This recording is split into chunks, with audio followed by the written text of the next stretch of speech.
예, 저는 도예가 오향종입니다. 현재는 목포와 제주에서 작업을 하고 있습니다. 목포에서는 제 창작 작업 위주로 작업하고 있고, 제주도에서는 주로 그 옹기를 가르치고 있습니다. 제주에서는 뭐 제주에 있는 도예가들과 해외 작가들에게 옹기를 주로 가르치고 있습니다. 저는 이제 고등학교 때 밴드 활동을 했습니다. 그래서 늘 이제 뭐 서울로 이렇게 음악 활동을 하려고 친구들하고 도망 다니고, 그래서 도망가면 다시 집에 잡혀오고, 그걸 반복하다가 너는 대학을 그래도 무슨 일수가 가야 된다, 집에서는. 뭐 그렇게 해가지고 이제 전문대를 가게 됐었는데, 그 가게 된 곳이 이제 그 공예과였습니다. 그 공예과에는 뭐 목공예, 섬유, 금속, 뭐 도자 등이 있었는데, 뭐 섬유를 해보니까 뭐 냄새가 좀 많이 나고, 뭐 목공에는 막 시끄럽고, 금속도 뭐 가루니 뭐니 해가지고 굉장히 안 좋아서, 그래서 도자기를 만져봤는데 도자는 굉장히 재밌었어요. 조용하고 뭔가 부드럽고. 그래서 이게 도자를 하게 됐습니다. 그래서 이제 2년 과정이라 굉장히 짧았고, 그 과정을 통해서 이제 그 물론 이제 박종원 선생님이라는 그 굉장히 훌륭하신 분을 만나서 물레도 열심히 배우기도 했지만, 하여튼 그 짧은 기간 동안에 많이 부족하다는 걸 느꼈습니다. 그래서 이제 졸업 후 다시 이제 제 집에 작업실을 만들게 됐습니다. 물론 여럿이 같이 합쳐서 작업실을 만들었고, 이 작업을 했는데 도자에 대한 궁금증이 많아서요. 우리나라에 있는 도자에 관련된 많은 것들을 좀 배워보자라고 이제 집을 나섰죠. 그래서 처음 간 곳이 이제 무안군 몽탄면에 있는 옹기 마을이었습니다. 그때 당시만 해도 그 한국 전역에 옹기 공방이 곳곳에 있었습니다. 물론 옹기 세태기는 하지만 그래도 옹기 공방들이 이제 산지에 있었죠. 특히 전라도에는 뭐 전라도 광주에 그 뭐 삼소동, 진월동, 그다음에 화순, 나주, 그다음에 뭐 무안, 뭐 그런 강진, 보성 꽤 여러 곳에 옹기한 곳이 있었습니다. 그래서 저는 이제 무안군 몽탄면에 가서 무작정 이제 좀 옹기를 좀 배우고 싶다 해서 이제 갔었죠. 갔었는데 그분들이 첫마디가 왜 이 천하고 힘든 것을 배우려고 하느냐라는 말을 많이 들었어요.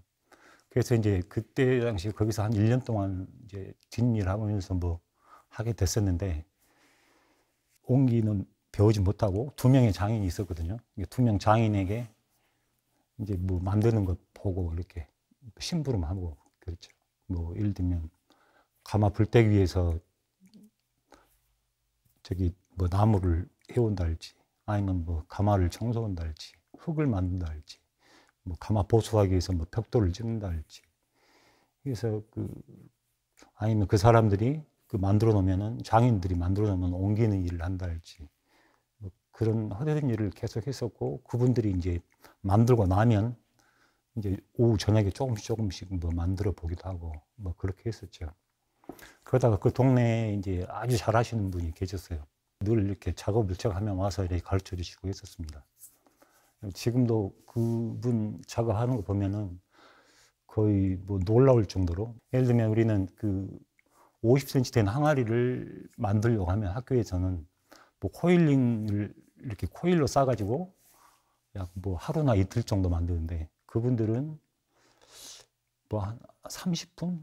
빨리 만든 사람은 한 20분 정도. 뭐 1m 되는 항아리도 1시간이면 뭐 하나씩 만들 정도로 그렇게 이렇게 잘하는 사람들은 그렇게 하더라고요.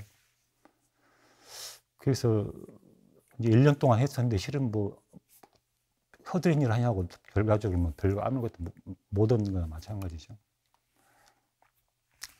그래서 이제 그 장인들한테 계속 이야기를 들으면서 그렇게 해서 대충 옹기를 이제 수박 거달기식으로 저도 조금 이제 해오다가 다시 이제 편입을 하고 이제 대학원을 가고 이제 했었죠.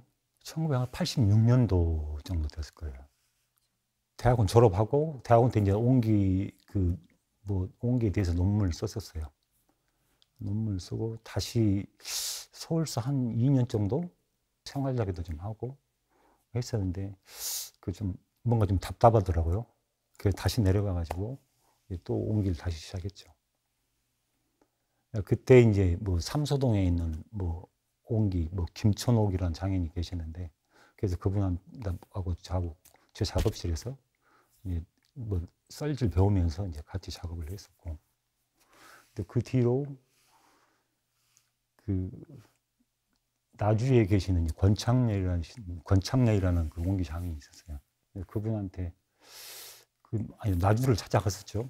나주를 찾아가서 나주 하면은 굉장히 평야가 많아서 이제 큰 옹기들이 많이 있습니다. 그래서 여기서 이 동네에서 누가 큰 옹기를 잘 만듭니까라고 물어보니까 뭐 권창래라는 분을 그 동네에서 이야기하더라고요. 그래서 그분한테 찾아가서 이제 좀 가르쳐 달라고 해서 뭐 저희 작업실에 이제 오셔서 작업을 하셨죠, 같이. 그래서 좀 많이 배웠고. 근데 그 뒤로 그 논산에 계시는 그 양성남이라는 그 장인분이 계셨어요. 그분은 이제 그 옹기 그 수레질, 이렇게 도개하고 수레하고 떼는 거 있죠. 그걸 또 아주 또 잘하셨어요. 작업도 같이 하면서 이제 많이 배웠죠. 이제 저도 배우면서 그때 그 당시 또 장인들도 그 자기들의 그 삶에 대해서 고충에 대해서 많이 얘기했어요.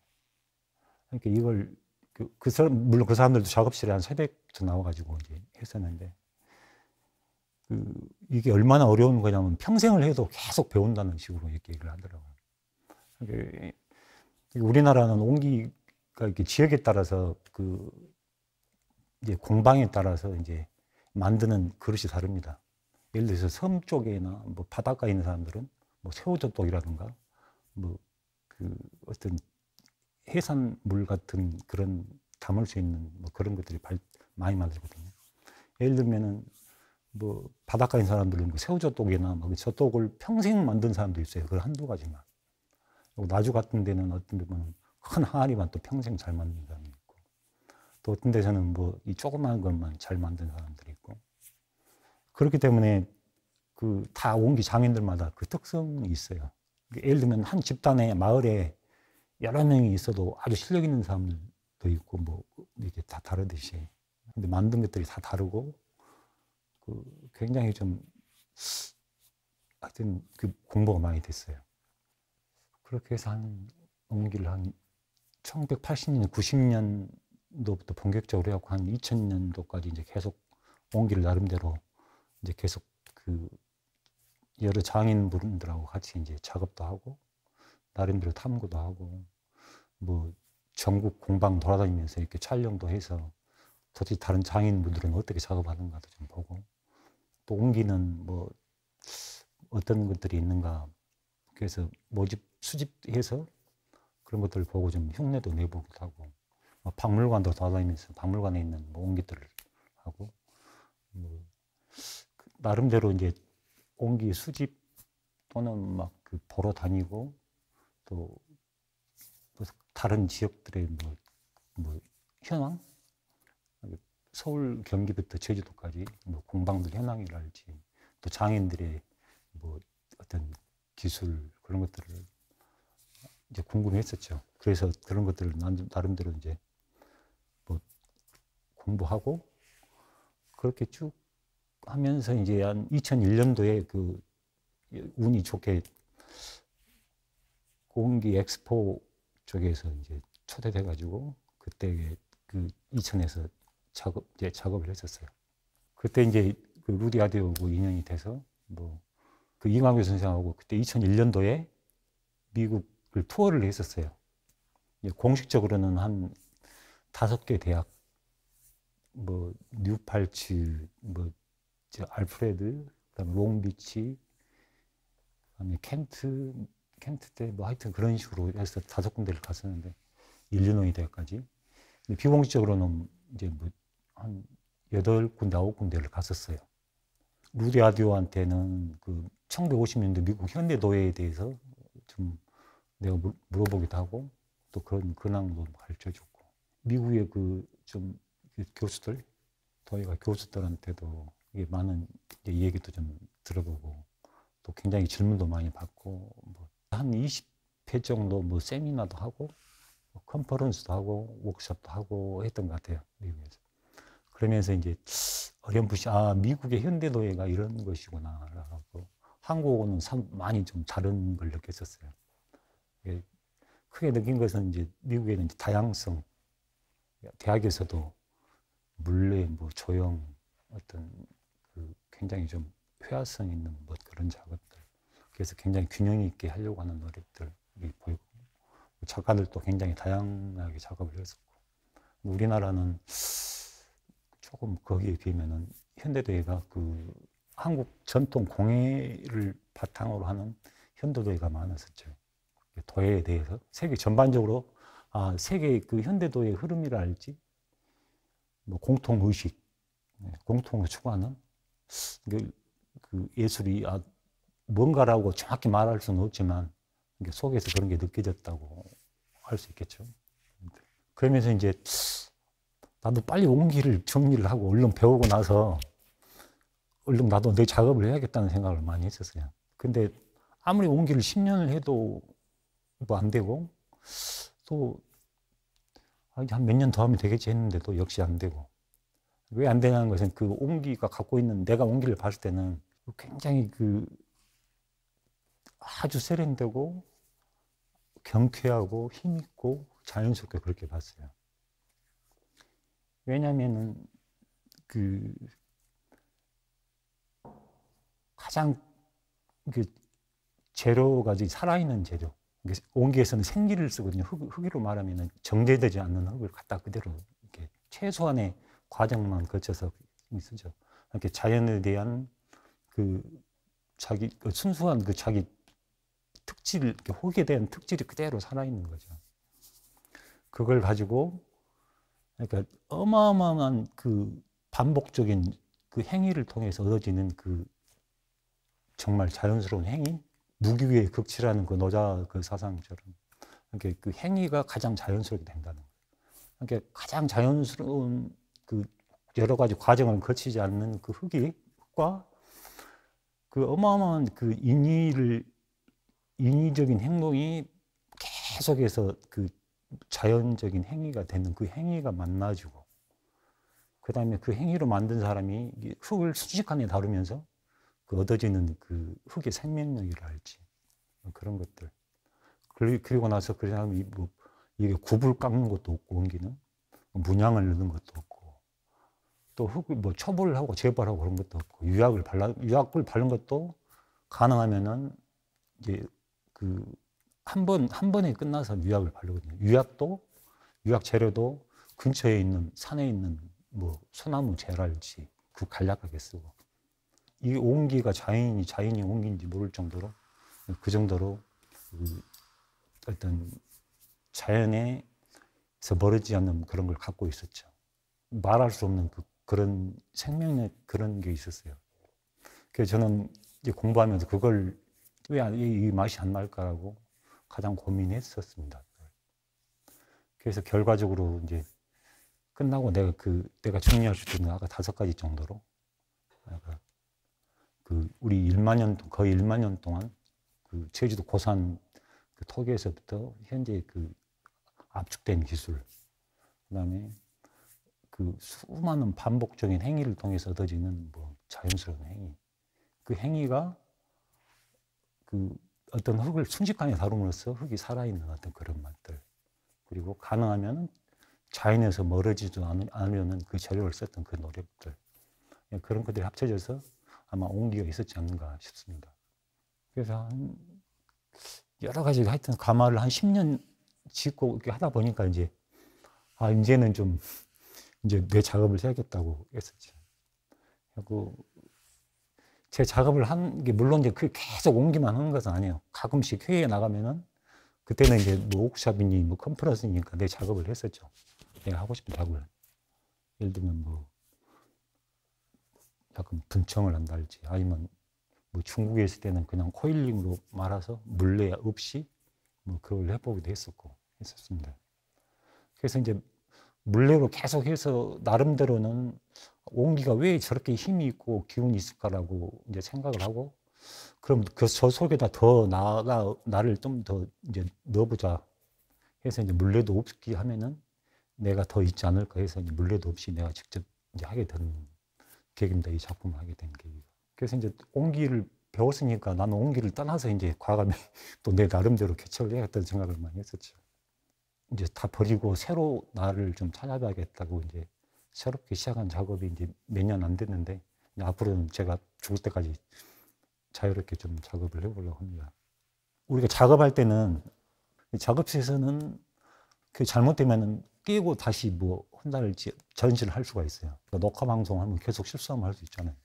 근데 이거는 크기도 하지만은 바로 뭔가 만들었을 때 잘못 만들어지면 굉장히 창피하고 좀 그런 게 있잖아요. 그래서 굉장히 좀 불안하고 초조하고 그러면서도 계속해서 그 나와 내 내면의 어떤 그런 것들을 끄집어내려고 계속 그 노력했던 것 같고 그래서 항상 불안하고 그랬어요 많이. 그래서 그 이제 뭐 그래서 제목도 라이브로 하자 하고 라이브로 한 거고 작업이 크면 클수록 되게 잘 못되면 굉장히 좀 이상하잖아요. 이게 작은 것은 쉽게 막 다룰 수가 있는데 큰 것은 보면은 뭔가 그 육중한 그런 내가 막 쉽게 다뤄지지가 않아요. 그래서 더욱더 내 에너지를 끄집어내고 그랬던 것 같아요. 하여튼 흙과 뭐 어디야 될지 뭐 싸운다는 아니고 최대한 내 모든 에너지를 쏟아서 그냥 교감한다는 뭐 그런 식의 작업이 아니었을까 생각하고 이 어려운 상황이 내가 창작 작업할 수 있는 그 가장 좋은 그 조건이라 이거죠. 내가 옛날 작업실에 그 상황을 똑같이 만들어 놓으면은 그건 옛날 내 작업실 상황이니까 지금 현재 이 순간에 많은 그 이 상황들이 인연이 돼가지고 막 같이 호흡하면서 인간 입장에 봤을 때 모르는 거죠, 그게. 근데 조금만 인간 입장을 확장시키면은 이런 뭐 날씨랄지 이런 공간이랄지 모든 것들이 합쳐져서 같이 만드는 거잖아요. 그런 것이 저는 굉장히 좋다고 생각해요. 왜냐하면 지금 순간만이 그 공간하고 여러 가지 합쳐져서 만들어지니까. 그러니까 하다못해 저쪽에 지나가는 택시 소리, 뭐 차 소리까지도 이 작업을 하는데 영향이 미칠 거라고 분명히 생각합니다. 그래서 이 공간에서 뭐 지나가는 사람들, 뭐 막 에어컨 소리, 기후, 모든 것들이 가장 지금 창작을 하기 위한 조건이라고 생각합니다. 그래서 도구도 막 일부러 막 철저하게 챙기진 않아요. 이번에는 지금 많이 챙겼는데, 이제 불안하니까, 나름 우리. 보시면은 이런 모래 같은 것도 다 여기서 어떻게 나온 거고, 이런 문양이나 이런 것들도 이쪽 순간에서 여기서 생각하게 된 거고, 이런 배치도 보면은 여기 공간에서 뭐 배치하게 된 거고, 약간은 이제 대칭적으로 하고, 좀 공간까지 좀 같이 이렇게 연결성을 줘봤었는데, 그런 식으로 했습니다. 보시면은 지금 이 두 개하고 같고 다 이렇게 대칭이거든요. 그러니까 그런다 인간은 자기도 모르게 그 우주의 근본 원리를 담으려고 한 듯이 이게 어떻게 보면은 그 DNA 복사 이게 물질이 만들어질 때도 대칭이 완벽한 대칭이 있으면 물질이 안 만들어졌다고 보거든요. 과학자들이 말하는. 그러니까 물질이 만들어질 때 대칭이 약간 흐트러졌을 때게 그게 이제 수소그룹인데 대칭이 흐트러져 가지고 이제 계속 물질이 만들어졌다고 하거든요.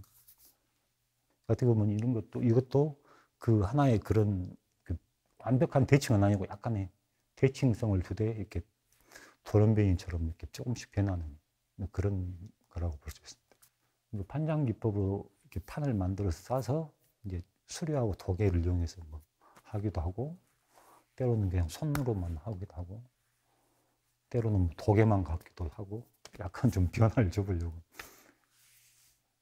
했고, 크게 형태는 연연하지 않았어요. 그냥 뭐 기둥을 쌌는데, 그냥 흙이 갈 때 그냥 따라가기도 하고, 내가 데리고 흙을 뭐 오게 하기도 하고, 흙의 의지와 내 의지가 만나서 어떤 기둥을 만든 거라고 볼 수 있는 거죠. 관객들이 이제 몫이긴 한데, 그 처음에 제가 얘기했던 그 생명력 그런 것을 좀 느꼈습니다. 그래도 이번 작업하면서 굉장히 나름대로 더 재밌었고 아주 이 공간에서 재밌게 작업했습니다. 아주.